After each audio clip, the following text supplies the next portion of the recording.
Good morning. Happy Monday. It is almost December 1st, almost the start of the most interesting month of the year. A lot of people love this time of year, and a lot of people fear this time of year. And here it is. Here it is. I had an unexpected gift given to me by somebody who was talking to me and saying to me, I noticed that you have a lot of fear around what might happen. You tend to have moments where you go, oh, it's going to be awful, something bad is going to happen. And she used a word in this conversation that struck me so forcibly I wanted to share it with you, and the word is resourceful. There have been things that have happened in my past that I felt I didn't make really good decisions, and that then I felt like, how could I have known that was coming? And sometimes things are like that, right? Sometimes it doesn't matter how courageous you are or how smart you are or how prepared you are, things will happen, right? Things will happen. Even the things that you think you have control over, mostly you don't. And so what became clear to me then was that I had to roll with it.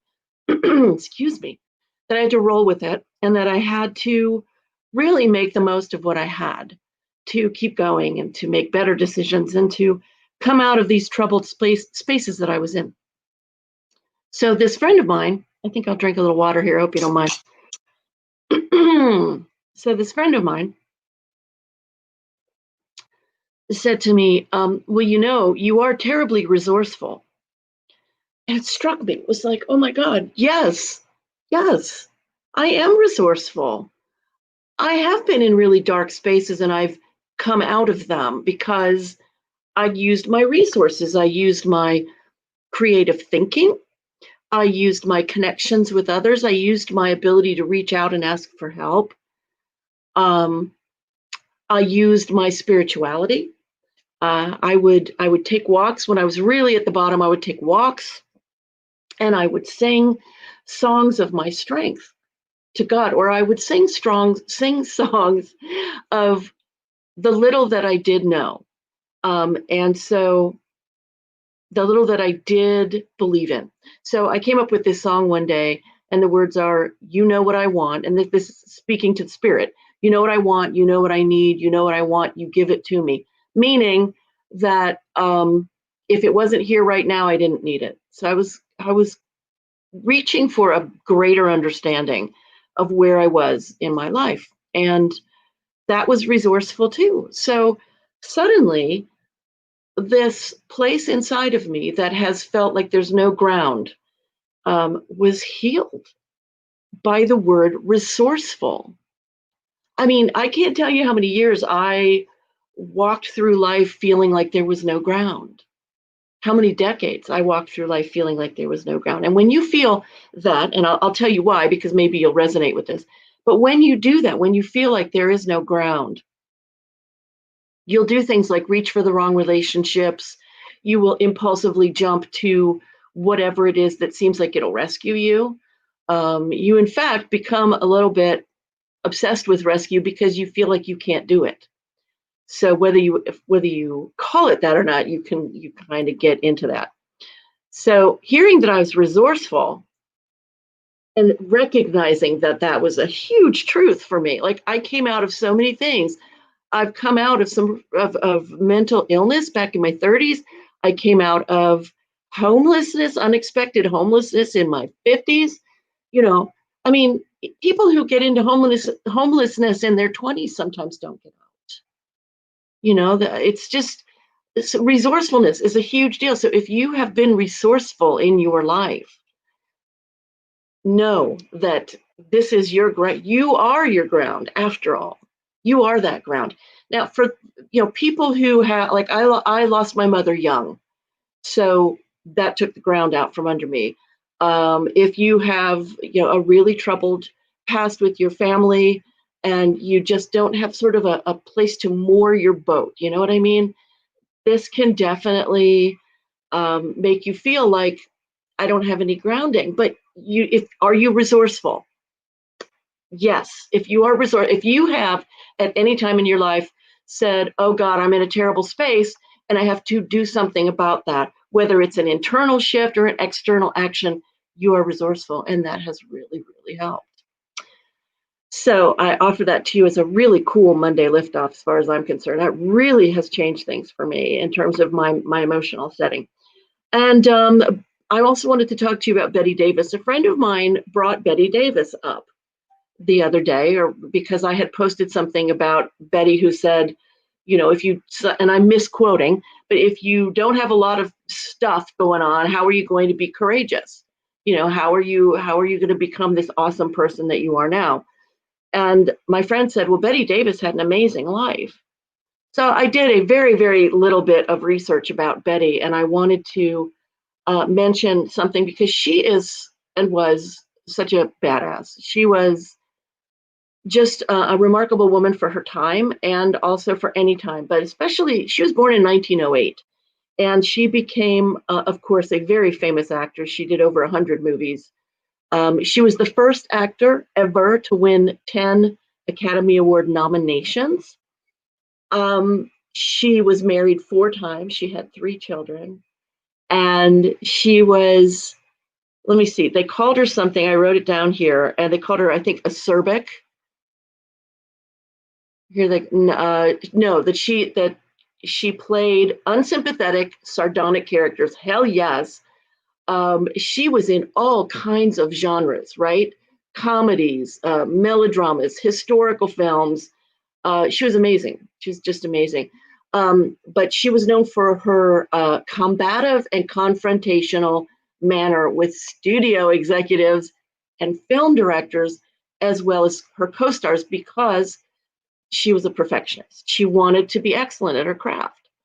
And this reminds me, this makes me think about all of the times that women have tried to break the glass ceiling and had not been able to, or women who have held themselves back. So many of us hold ourselves back because we've imbibed that message that we're really not, we don't know how, so therefore we can't. Which flies in the face of the resourceful thing by just mentioning. So Betty felt that her career really hurt her personal relationships. And when I read that, the first thing I thought was, oh, wow. She thought that she was supposed to be like Supermom and not have a career. Now, of course, I don't know that at all. But that was the first thought that came to my head because that's the training that we have. So I have some questions for you after I just make one more comment. Betty was a perfectionist about her work, and I'm going to tell you, I applaud that. So was Rod Serling. If you remember Rod Serling from Oklahoma, he played Judd, the bad guy. He was known for the same thing. Absolutely known for the same thing. Like, nope, I'm not going to say that. My character would not say that. I'm not saying it. So these people are so courageous in that they put their careers on the line for their truth. They said, here is what is important to me, and I'm going to give my absolute best to this. And if you can't meet me there, oh well. That's incredible. Now, that's not to say that we should hold them as an absolute standard. We should hold nothing, no other person as an absolute standard, because there are situations, if you're broke off your ass, you're not going to go into work and then take on the boss if you want to keep your job, right? So then do you say you're not courageous? No, you say you're being really smart. If you need to survive, that comes first. All right. So, but for Betty, so here she is, this woman born in 1908, coming into this intensely masculine arena called Hollywood. Holy moly. And she came in when she was 22. So she grew up in it. And she just was like, no, I'm not gonna just sit back and go, I'll do whatever you say, kind sir. I applaud that. Here are my questions. Do we have to bow to social structures? I mean, what would happen for you personally? Pick a structure, pick an event or a person with whom you go into it and you feel disempowered, and you can say, I'm really bowing to that. You should be quiet, you should be sweet, you should not have so strong an opinion. Do you have to bow to it? And just, answer for yourself. Like, and if you say, well, yeah, I have to, then I'm going to offer you an additional question, which is why.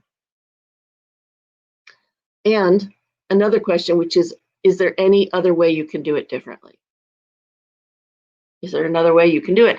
What I've found is that words, the manipulation of words, the changing of the structure of sentences, the emotional content of certain words, certain words will trigger you, right? Certain words will trigger other people. So, I find that changing those around in how I present myself can really make a difference to whether I'm received or not.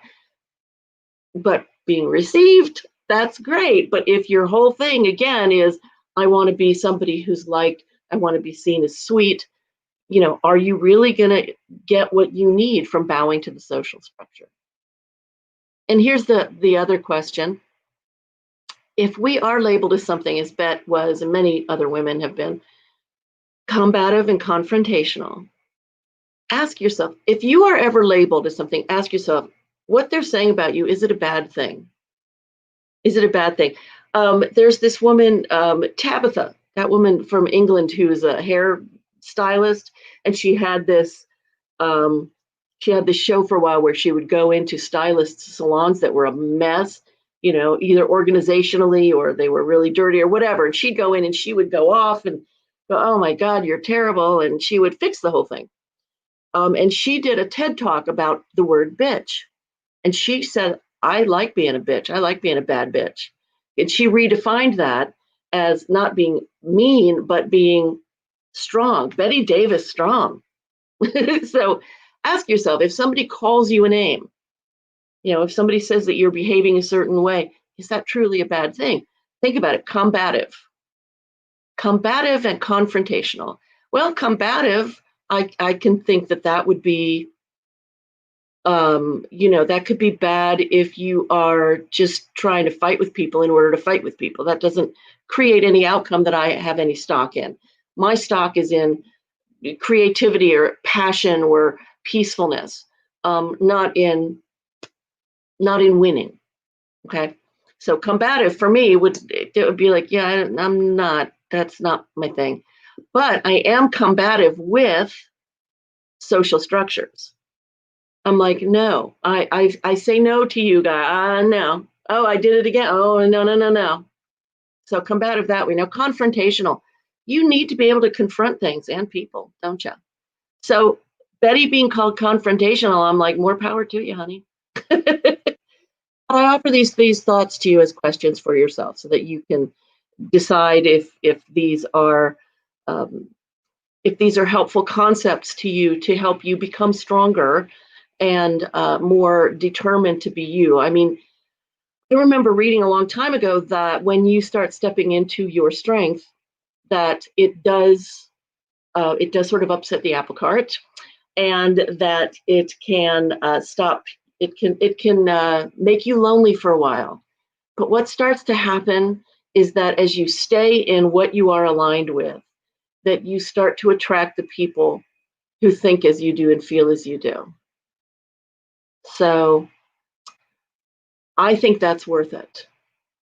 I think it's very much worth it. But you definitely need to ask yourself, what parts of this journey do you want to embrace to be stronger, more courageous, more confident, more of you?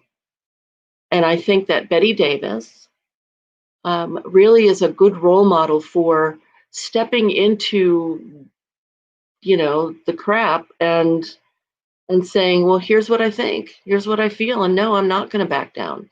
Wish I could see some footage of what that combative and confrontational looked like, because it could have been at different times in her life either like, get the hell out of my way, or it could have been, no, I'm simply not doing that.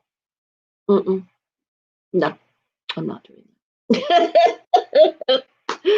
All right. Have a terrific week. Welcome to December.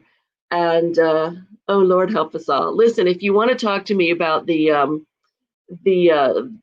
anything over here, any Bette Davis, about resourcefulness, about becoming a more powerful leader in your business or your life, please set up an appointment with me. I'll put the link underneath here, and then we can talk about where you're going, what you want to be doing, because I do have a couple of programs I can offer you to really support you in finding your way so that you can stop doing the shiny object syndrome and paying, trying this way to get your business out there and that way to get your business. You don't need to keep paying thousands and thousands, thousands, thousands of dollars for the rest of your life, honestly. So, my program is all about making you the boss and knowing exactly when you need what for your business, so we can stop this sort of scattershot approach. At maybe this will be the way, maybe that'll be the way. Okay, it's a great program that includes business and personal growth coaching. That's not usual. That's unusual. So drop me a line. We can have a chat, and you will come out of it with some clarity. I promise you. Okay. Have a great week. Whew, here go to holidays. Mwah. Bye.